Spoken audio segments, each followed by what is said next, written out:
हस्ते वाढवण बंदराचा भूमिपूजन सोहळा हा पार पडणार आहे। मुख्यमंत्री एकनाथ शिंदे, दोन्ही उपमुख्यमंत्री यांच्यासह केंद्रातील आणि राज्यातले बडे मंत्री हे या प्रसंगी उपस्थित असणार आहेत। ग्लोबल फिनटेक फेस्टलाही मोदी मार्गदर्शन करणार आहेत। तर पंतप्रधान नरेंद्र मोदी यांचे महाराष्ट्रात आज हे दोन नियोजित कार्यक्रम आहेत।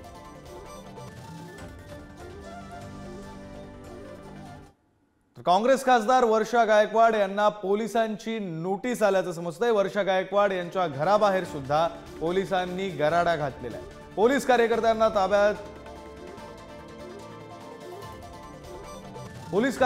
ताब्यात घेत आहेत असं वर्षा गायकवाड यांचं म्हणणं आहे। तर माझ्या घराबाहेर पोलिसांचा गराडा का, असा सवाल सुद्धा गायकवाड यांनी विचारला। मोदींच्या दौऱ्यावेळी आंदोलनाचा गायकवाडांनी इशारा दिला होता आणि त्या पार्श्वभूमीवर ही सगळी खबरदारी घेतली जाते। मालवणमधील पुतळा पडल्यानंतर काँग्रेसचा इशारा हा पाहायला मिळतो। मोदींनी जनतेची जाहीर माफी मागावी अशी मागणी वर्षा गायकवाड यांनी केली। सकाळपासून आमच्या सगळ्या कार्यकर्त्यांना जे आहे ते पोलिसांच्या माध्यमातून डिटेन करण्याचं काम चालू आहे। मला सुद्धा त्या ठिकाणी घराच्या बाहेर पूर्णपणे जो आहे आमच्या पोलिसांचा फौजफाटा लागलेला आहे।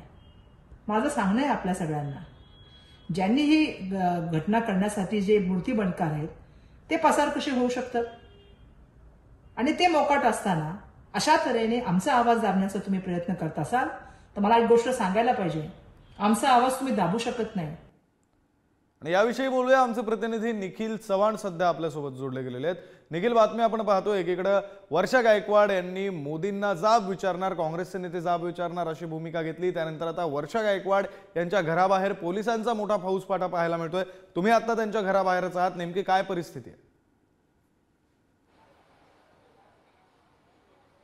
नक्कीच विक्रांत, आता देखील आपण वर्षा गायकवाड यांच्या घराबाहेर आहोत आणि घराबाहेर अत्यंत मोठा पोलीस बंदोबस्त आहे तो या ठिकाणी ठेवण्यात आलेला आहे। आपण पाहू शकतो अत्यंत छावणीचं रूप या ठिकाणी आलेलं आहे, कारण वर्षा गायकवाड यांनी जो भूमिका उचललेली होती नरेंद्र मोदी यांच्या विरोधात जे आंदोलन करणार होते, त्यांना रोखण्यासाठी जे आंदोलन करणार होते, मालवणमधील घटना घडली त्याच्यानंतर त्या आधी 168 अंतर्गत जी नोटीस आहे ती देखील पोलिसांनी वर्षा गायकवाड यांना लागू केलेली आहे। आपण पाहू शकतो हा संपूर्णपणे रोड आहे, त्या रोडवरती देखील हा जो बंदोबस्त आहे तो पोलिसांनी ठेवलेला आहे। त्यासोबतच वर्षा गायकवाड यांच्या घराच्या एंट्री पॉइंटला देखील मोठ्या प्रमाणात महिला पोलीस आहेत ते बसवण्यात आलेले आहेत। आता 15 पेक्षा अधिक पोलीस अधिकारी आणि त्याच्यानंतर 50 पेक्षा अधिक या ठिकाणी कॉन्स्टेबल आहे तर त्यांची नेमणूक करण्यात आलेली आहे आणि या ठिकाणी जो वर्षा गायकवाड यांचा जो गेट आहे तो देखील बंद केलेला आहे। आपण पाहू शकतो या ठिकाणी काही कार्यकर्ते आहेत जे महत्त्वाचे पदाधिकारी आहेत वर्षा गायकवाड यांच्या सोबतचे, ते वर्षा गायकवाड यांना भेटायला आलेले असताना